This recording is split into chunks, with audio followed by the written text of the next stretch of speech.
Indian railway finance corporation जून 2022 में share price थी 20 रुपए और जून 2024 में आज शेयर प्राइस है 174 रुपीज। 1 लाख रुपए इन्वेस्टमेंट किया था इस कंपनी में, आज उसकी वैल्यूएशन 8,70,000 हो चुकी है। एक साल में 430% और लास्ट 2 साल में 740% का रिटर्न दिया है। हम लोग ये देख सकते हैं कि कंपनी का जो शेयर है वो क्यों बढ़ा 2022 से लेकर 2024 तक, क्यों लिस्टेड की गई IRFC भारतीय शेयर मार्केट में। अब क्या कारण है इस ग्रोथ का हम लोग समझेंगे इस वीडियो में, और आगे भी कंपनी का परफॉर्मेंस इसी तरीके से जारी रहेगा कि नहीं ये भी समझेंगे इस वीडियो में। कंपनी के बिजनेस मॉडल को कि कंपनी करती क्या है और किस तरीके से कंपनी अपने आप को प्रॉफिटेबल रखी हुई है, और कंपनी को नेट रेवेन्यू कहां से आता है। नमस्कार, मैं जीत सिंह स्वागत करता हूं आपके चैनल ठाकुर कैपिटल में। अब IRFC की पूरी जो ग्रोथ है वो डिपेंड है भारतीय रेल पे, इंडियन रेल पे। आज भारतीय रेल पूरे भारत को कवर करता है। देखें तो जो भारतीय रेल है वर्ल्ड का 4th लार्जेस्ट रेलवे नेटवर्क है आफ्टर US, चाइना और रशिया के बाद। Indian railway finance corporation ministry of railway control करती है इसे, और ये भारत सरकार के मिनी रत्न में आती है। अब बात करें शुरुआत की तो 1986 में IRFC की स्थापना हुई। भारतीय रेलवे के लिए फंड जमा करना, उनके प्रोजेक्ट को फाइनेंस करना मेन उद्देश्य कंपनी का ये था। 1980s में भारतीय रेल को एक्सपेंशन के लिए डिपेंड रहना पड़ता था मिनिस्ट्री ऑफ रेलवेज पे। जब भी वो फंड देते थे तभी वो अपने काम को आगे बढ़ा पाते थे। उस वजह से हमेशा इंडियन रेलवे को फंड की कमी रहती थी। भारतीय रेल को ये समझ में आया कि अगर हम लोग डिपेंड होंगे रेलवे और मिनिस्ट्री पे तो हमेशा जो हमारे प्रोजेक्ट हैं वो डिले रहेंगे और जो हमारे टारगेट्स हम उसे अचीव नहीं कर सकते।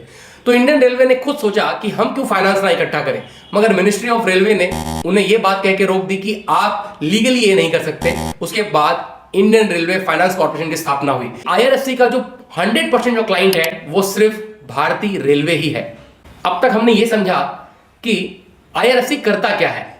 अब हम लोग डीपली समझेंगे कि IRFC को रेवेन्यू कहां से आता है और IRFC किस तरीके से फंडिंग करता है रेलवे को, और वो पैसे कहां से जनरेट करता है। IRFC रजिस्टर्ड है RBI में, NBFC, और जो उसका मेजर स्टेक है वो मिनिस्ट्री ऑफ रेलवे होल्ड करता है। IRFC फाइनेंस करता है रोलिंग स्टॉक एसेट्स को एक्वायर करने में मदद करता है भारतीय रेलवे की।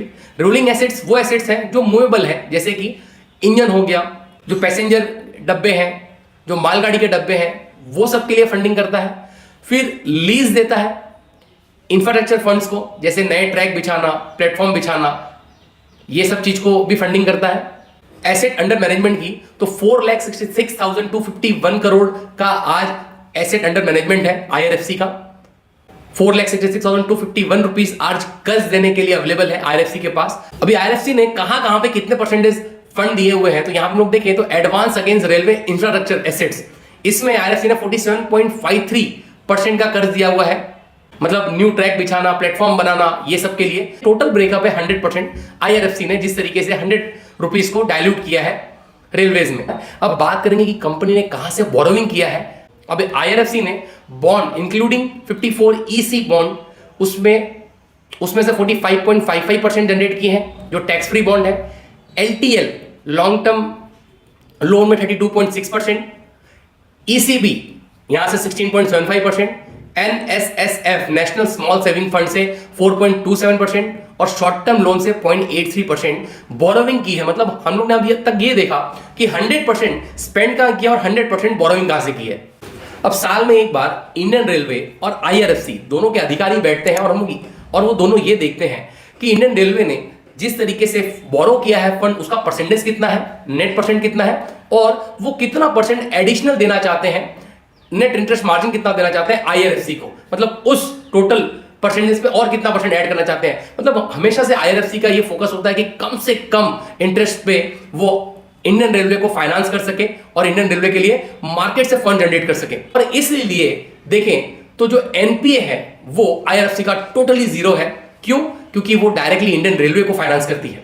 अब AUM क्यों इंपॉर्टेंट है, एसेट अंडर मैनेजमेंट, हम लोग देखें तो अगर कंपनी ने एग्जांपल के लिए अगर 1 लाख रुपया अगर किसी को लोन दिया है और उस पर 1.33% नेट इंटरेस्ट मार्जिन मिल रहा है तो ये होता है 1,333 रुपए। और अगर वही कंपनी ने 10 लाख रुपया किसी को लोन दिया है और सेम अगर उनको 1.33% नेट इंटरेस्ट मार्जिन मिले तो ये होता है 13,333 रुपए। तो जिस तरीके से AUM बढ़ेगा, कंपनी का जो नेट इनकम है वो बढ़ेगा। और इसीलिए NBFC बिजनेस में जो AUM है बहुत इंपॉर्टेंट होता है। जैसे हम लोग HDFC बैंक को देखें तो HDFC बैंक का जो एसेट अंडर मैनेजमेंट है वो है 5.25 लाख करोड़, और जो नेट इंटरेस्ट मार्जिन आता है बैंक को आता है 3%। हम लोग ये देख सकते हैं कि कंपनी का जो शेयर है वो क्यों बढ़ा 2022 से लेकर 2024 तक हम लोग के डेटा से समझेंगे।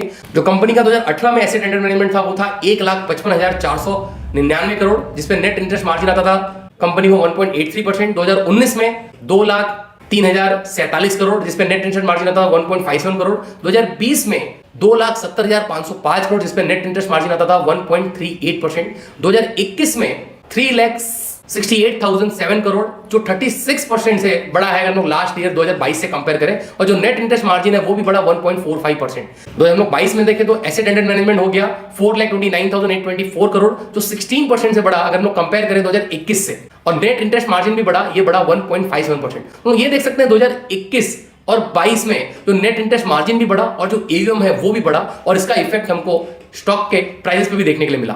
2023 में अगर देखें तो ये है 4,32,473 करोड़, जो 0.61% नेगेटिव रहा बिकॉज ऑफ इलेक्शंस, और 2024 में आज ये है 4,66,251 करोड़, जिसपे नेट इंटरेस्ट मार्जिन आया है फर्स्ट क्वार्टर में 1.33%। आईआरएफसी में आज 45,26,341 रिटेल इन्वेस्टर इन्वेस्टेड है। अगर हम लोग बात करें आईआरएफसी में एम्प्लॉय कितने हैं तो आज 41 एम्प्लॉय काम करते हैं सिर्फ आईआरएफसी में। और पैसेंजर कोच की बात करें तो 76,735 जो कोच हैं वो आईआरएफसी के फंडिंग से बने हुए हैं भारतीय रेलवे में। और फ्रेट की बात करें तो फ्रेट जो कोच है, फ्रेट वैगन की बात करें, जो मालगाड़ी के डब्बे हैं वो 2,65,815 815 डब्बे वो आईआरएफसी के फंडिंग से बने हुए हैं। आईआरएफसी ये सब चीजें खरीदती हैं जैसे रोलिंग कोस्टर, पैसेंजर, और ये 15-15 साल के मतलब टोटल 30 साल के लीज पे देती हैं इंडियन रेलवे को। 15 साल में सबसे पहले ये होता है कि जो उनका कॉस्ट है वो रिकवर हो जाए, और बाद में 15 साल में जो कंपनी को थोड़ा बहुत प्रॉफिट मिल जाए, और बाद में जो कंपनी को स्क्रैप मिलता है वो वापस कंपनी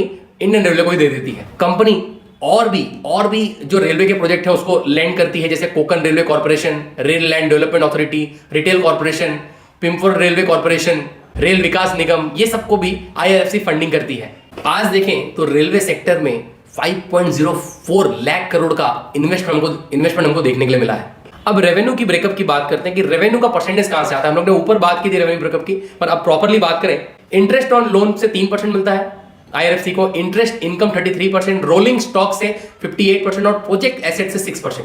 और फ्यूचर ग्रोथ ड्राइव क्या है रेलवे में, जिस तरह से रेलवे ग्रोथ करेगी उसी तरीके से आईआरएफसी के शेयर्स ग्रोथ करेंगे। जैसे कि माननीय प्रधानमंत्री नरेंद्र मोदी जी ने यह कहा था आने वाले जो 5 साल है भारतीय रेलवे के कायाकल्प के होंगे।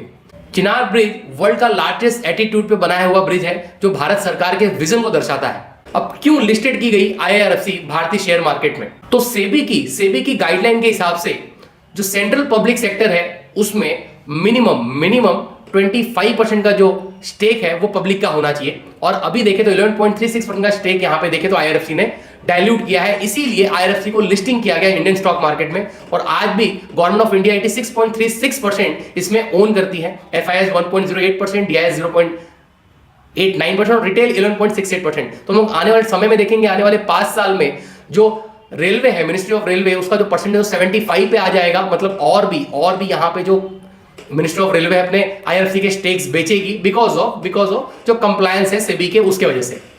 अब देखें तो आने वाला समय भारतीय रेलवे में क्या क्या चेंजेस लेके आ रहा है, तो हम लोग देखें तो जो भारतीय रेलवे है वो रिन्यूएबल एनर्जी की तरफ बढ़ रहा है, जिसका नेटवर्क है हम लोग देखें तो हम लोग ने ऐसे भी अभी डिब्बे देखे हैं जहां पे वो सोलार पैनल यूज कर रहे हैं। मल्टी मॉडल लॉजिस्टिक पार्क जहां पे हम लोग देखें कि भारतीय रेलवे बना रहा है, और semi high speed train corridor, इसके पीछे भी एक डेडिकेशन के साथ भारत सरकार लगी है। अपकमिंग डेडिकेटेड फ्रेट कॉरिडोर, इसके लिए भी भारतीय सरकार लगी हुई है। हम लोग आगे बात करेंगे फ्रेट कॉरिडोर की। इंडिया प्रोजेक्ट कर रहा है कि टोटल ग्लोबल शेयर्स में रेल से 40% वो 2050 तक हो जाए। अगर देखें विजन 2024 में तो भारत सरकार ने टारगेट लिया है कि 2024 मैट्रिक टन फ्रेट का लोडिंग 2024 तक भारत सरकार ट्रेन के थ्रू करे। 2024-2025 में 2.52 लाख करोड़ का इन्वेस्टमेंट मिनिस्ट्री ऑफ रेलवे ने किया है। देखिए तो गवर्नमेंट ऑफ इंडिया ने भारतीय रेलवे में 100% एफडीआई को मंजूरी दी है। Indian railway national rail plan के थ्रू 2030 में भारतीय रेल को डेवलप किया जाएगा मॉडर्न रेलवे की तरह।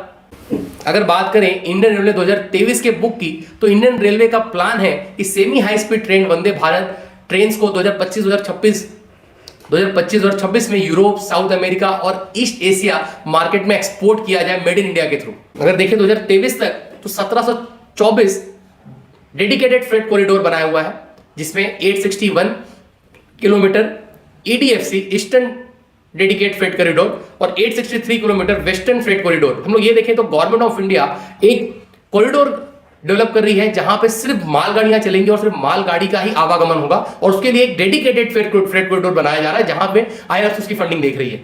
मिनिस्ट्री ऑफ रेलवे ने 2023-2024 में 2,40,000 करोड़ का इन्वेस्टमेंट किया रेलवेज में। अगर हम लोग कंपेयर करें 2013-2014 से तो ये 9 टाइम ज्यादा था। जो इंडियन रेल नेटवर्क है वो तेजी से ग्रो हो रहा है, हेल्दी ग्रो हो रहा है, और आने वाले 5 साल में जो इंडियन रेलवे का जो मार्केट एक्सपेक्टेड है कि और पूरी दुनिया का जो आज 4th लार्जेस्ट है वो 3rd लार्जेस्ट हो जाएगा। ये 10% से बढ़ रहा है और पूरे ग्लोबल में 10% अकेले रेल नेटवर्क भारत के पास होगा। भारत सरकार का प्लान है कि आने वाले 5 साल में 3,000 और नई ट्रेनें लाई जाएंगी, जिससे आने वाले जो पॉपुलेशन एक्सपांशन है उसको हम लोग अच्छी तरह से सर्व कर पाए। बात करें IRC कंपनी की, तो कंपनी का जो बिजनेस मॉडल है वो इस तरीके से है कि हम किसी को भी बिठा दें तो वो प्रॉपरली कंपनी प्रॉफिटेबल रहेगी। मतलब किसी भी यहाँ पे हमको मैनेजमेंट स्टडी करने की जरूरत नहीं है। कंपनी का जो कॉस्ट है वो भी बहुत ही कम है, सिर्फ 41 एम्प्लॉय काम करते हैं और एक छोटी सी बिल्डिंग में। तो यहाँ पे देखें तो बहुत बड़ा कोई कॉस्टिंग नहीं है। और यहाँ पे जो कंपनी के पास एक एडवांटेज है इंडियन रेलवे का, कि इंडियन रेलवे को 100% फंडिंग देती है, तो इंडियन रेलवे का जो NP है वो भी 0 होने के चांस, कभी भी इंडियन रेलवे डिफॉल्ट नहीं करेगी। तो आने वाले समय में इंडियन रेलवे फाइनेंस कॉर्पोरेशन का जो ग्रोथ है वो काफी अच्छा रहेगा, ये देख के लगता है इस फंडामेंटल स्टडी को। आप अपना इन्वेस्टमेंट डिसीजन बाइंग या सेलिंग का अपने इन्वेस्टमेंट एडवाइजर से एडवाइस के बाद ही लें। नमस्कार, धन्यवाद।